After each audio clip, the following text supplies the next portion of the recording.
En esta serie de los colombófilos de leyenda ya hemos hecho alusión a algunos de los más afamados.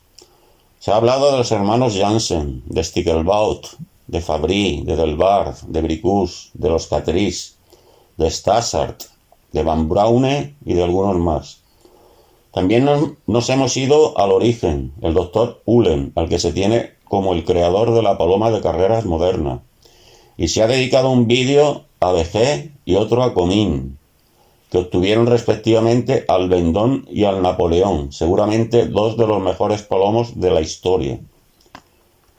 Pero entre Ullen y todos los demás existieron muchos colombófilos de gran nivel. Los auténticos pioneros, la mayoría desconocidos, que contribuyeron al desarrollo de la paloma mensajera moderna, apenas guiados por su intuición y ese don natural que solo algunos poseen. Uno de ellos fue Alexander Hansen. Allá por 1865, el panadero de Verviers, como se le conocía, aún no era famoso. Años atrás había contraído la fiebre de la colombofilia, esa que no tiene cura.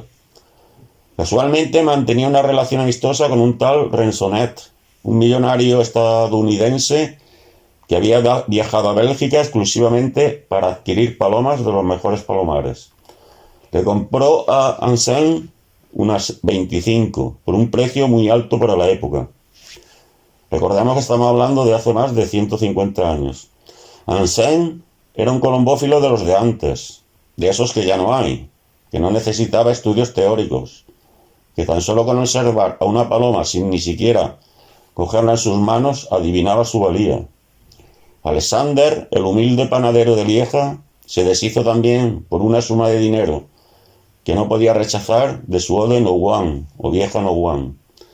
Se la vendió a Pirlot, asegurándole que pese a la gran cantidad de dinero que había desembolsado, no se arrepentiría. Y así fue. Este Pirlot ganó mucho dinero con ese ejemplar, mucho más que el que había invertido en su compra. Alexander Hansen creó su propio linaje, como también hicieron Beckemans, Van Singen, Groters o Begé a finales del siglo XIX. Sabían, como todos los grandes, que los milagros en la colombofilia no existen y que la sangre y la cesta mandan. Por ello, Alexander en 1896 compró dos palomas excepcionales. Una de ellas de color azul a un colombófilo llamado Bonjean y otra de color rodado a otro colombófilo conocido como Gelisen. Con estos dos ejemplares sabiamente cruzados empezó su carrera de éxitos. Más adelante se hizo con palomas de Dollard. Estos colombófilos no son desconocidos a la mayoría, pero en aquella época estaban en la élite.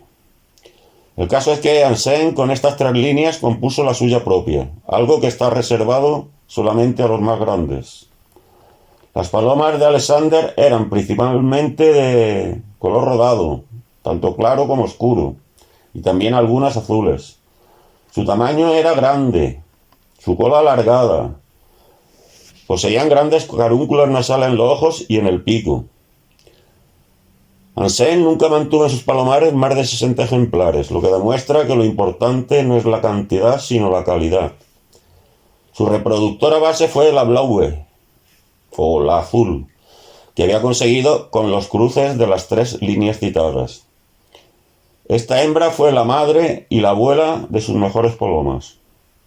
Hansen crió palomas impresionantes como el Criquet y el Saint-Vicent, ambos rodados oscuros. La historia del Criquet es realmente curiosa. Se trataba de un pichón tardío de 1876, de tamaño muy pequeño, de tal forma que no se sabía ni siquiera si era macho o hembra. Hansen se inclinaba porque era una hembra. Cualquier otro colombófilo lo habría desechado de inmediato, pero Alexander no lo hizo y lo introdujo en el palomar de las hembras reproductoras, cuando estaban separadas de los machos. Y un día comprobó que el Criquet estaba acumulando plumas en un rincón del palomar, con la intención de construir un nido. Constatando que se trataba de un macho, lo trasladó al palomar de vuelo. Y pronto demostró que se trataba de un crack. Al año siguiente consiguió el primer puesto en la carrera de París y el tercero en la de Tours. Estuvo compitiendo durante 8 años y siempre quedó entre los 20 primeros.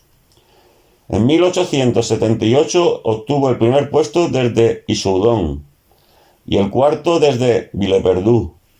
En 1879 quedó primero en la carrera de Saint-Benoît y décimo en la de Poitiers. En 1880 consiguió el cuarto puesto desde la Souterrain. En 1881 el décimo desde Morsens. En 1882 fue el 14º en Narbonne.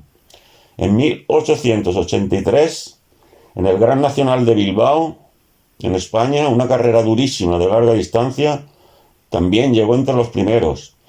Y en su último año deportivo, 1884, hizo tercero en la carrera de Toulouse. Ahí es nada. Otro de los campeones de Vincennes fue el ya citado Saint-Vicent, que debía su nombre por haber ganado esa carrera. Era más fuerte que el cricket y tenía su mismo color. Compitió durante 11 años, culminando su gloriosa carrera deportiva en 1886, con un segundo premio desde Auk. Las palomas de Vincennes eran extraordinariamente duras y capaces de competir durante muchos años, algo inconcebible hoy en día. Se ha dicho que la mayoría eran rodadas claras y oscuras, pero Alexander también las tenía de otros colores, como el azul, ya que de cuando en cuando compraba algún ejemplar que le parecía valioso. Por ejemplo, en la subasta de Polis adquirió una paloma precisamente azul, de la que nació el Gou de Bontemps, que después vendió a un tal Daumier. Ese palomo era especialmente bueno. Vincennes fue contemporáneo del también gran colombófilo Émile Roule, y a través de él entró en contacto con el no menos importante Beckemans, uno de los mejores de la época. Beckemans le regaló a Alexander 2 palomas. Recordemos que Beckemans solo poseía Uhlens puras. Vincennes se quedó solo con una de ellas, las 2 eran hembras, pues la otra no le gustó. Con esta que conservó, engendró a la Jonie Nouan, una paloma impresionante. Al año siguiente apareó a esta misma hembra con un hermano de su famoso Salbris, otro espectacular campeón, y obtuvo al Monanier, un macho extraordinario que era casi imbatible en carreras de larga distancia.